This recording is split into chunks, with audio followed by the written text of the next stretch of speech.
Hey, thanks for making it to Veterans Info Tap. I'm glad you made it. Today I have some very, very exciting information that came out regarding the budget and specifically for the VA. You know, there's been a lot of information going around out there, and I was sharing it as I was getting it as well. Potential of 23% cut, then, congressional members saying, oh, there's not going to really be a cut for VA. We'd never cut VA. Okay, well, now where are we landing? It's actually good news, and I'm happy to share it and excited that we actually have some real, tangible information to share. So with that, I'll go ahead and get into it here in a minute. Just want to let you know that, I'm making some more changes. I added a shelf, and I'm trying to figure out how to set this place up. So bear with me as I do all the changes. Well, it gives you something else to look at besides all this. So anyway, let's jump into it. So the headline on this information is GOP accepts Biden spending boosts for VA, Pentagon, and debt ceiling deal. So boosts, right? Increases. That's great news for us with regard to the VA and our military brothers and sisters, right? So VA and Pentagon both looking for boosts in the debt ceiling deal. So let's read into it and see what we can figure out and what we can ascertain from this. All right. Jumping into it, spending on defense and veterans health care would both see bumps next year under the deal between the White House and House Republicans reached over the weekend, aimed at preventing an unprecedented default in U.S. debts next week. Hurdles still remain in getting the deal passed before the Treasury Department's stated June 5th deadline, which is fast approaching, for when it will run out of money. But the agreement puts Congress on the path to avert delays on veterans' benefits and service members' pay, among other fallout from a default. So, great information here coming out, and definitely a positive track and a way forward that takes care of all of us, right? So, moving forward here, under the agreement, Pentagon and other national security spending in fiscal year 2024 would be set at $886 billion, which is a 3% increase over this year and the amount the Biden administration requested from Congress in March.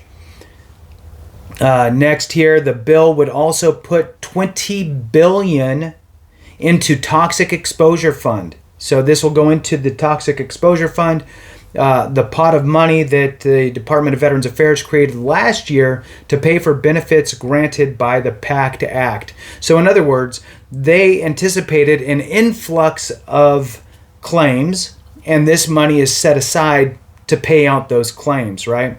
So if you have not filed anything with regard to the PACT Act, which is going to be the list of presumptive conditions, do so. And if you do so before August, they will back pay you to August 2022. So with that, let's move on here. That $20 billion figure matches the Biden administration's request for the funds to be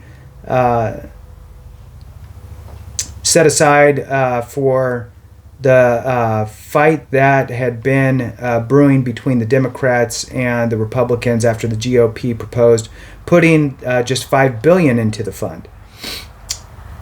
The next, bear with me.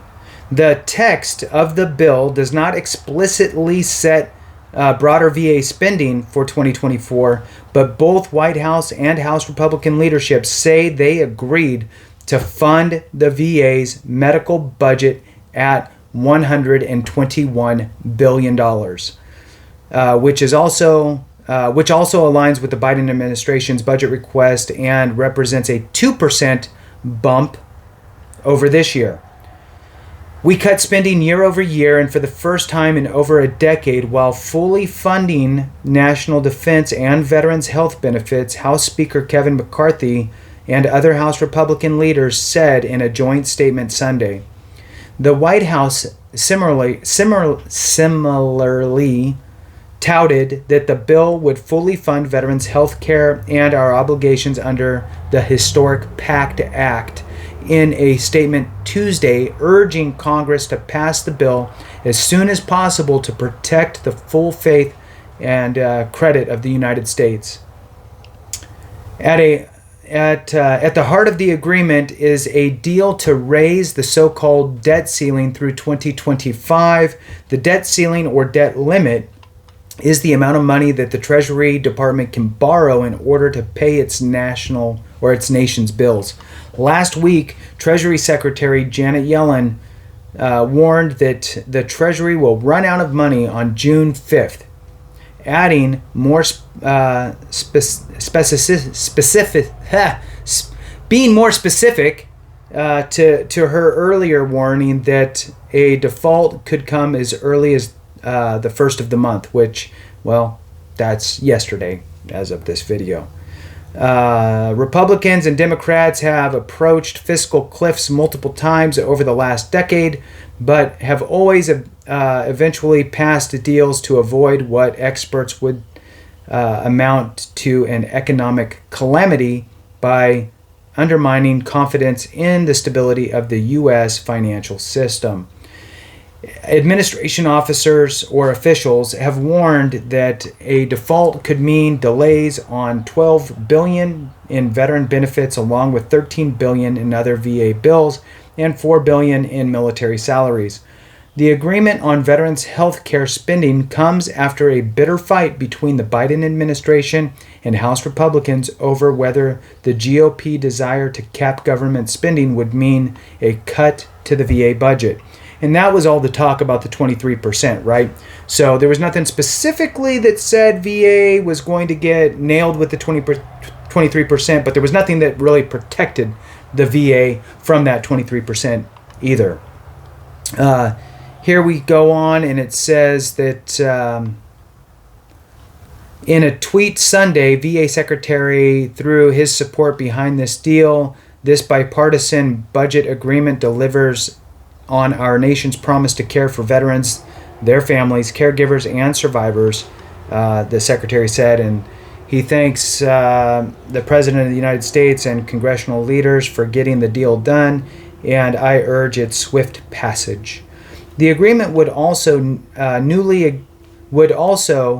exempt veterans from having to work in order to receive government food aid known as SNAP, informally known as food stamps, even as it raises the age at which most Americans would have to work in order to receive assistance from 50 to 55. While the agreement on defense spending represents an increase over this year, GOP defense hawks are grumbling that it is not high enough to compete with U.S. adversaries such as China and Russia. Republicans on key panels, including the House Armed Services Committee, had argued that the Biden budget request for defense, which the debt limit deal matches, is actually a cut when accounting for inflation. Leaders on the Armed Services Committee signaled they had planned to go above $886 billion in the annual defense policy bill, plans that would now run afoul of the debt limit deal. We are accepting Biden's defense budget, which is actually a cut, the chairman said of the Armed Forces Committee, Readiness Subpanel, Tuesday on Fox News in announcing his plans to vote against the deal limit. That's cutting ships while you have a massive military buildup from China. You can't do this on the back of our troops. In addition, so, I get it. It's hard when you only have so much money in the pot and you're trying to figure it all out. Everybody needs their nickels, right? So, in addition, it's setting a top-line spending figure for 2024. The bill would also establish spending in 2025 to $895 billion for defense and $711 billion for non-defense, including for the VA.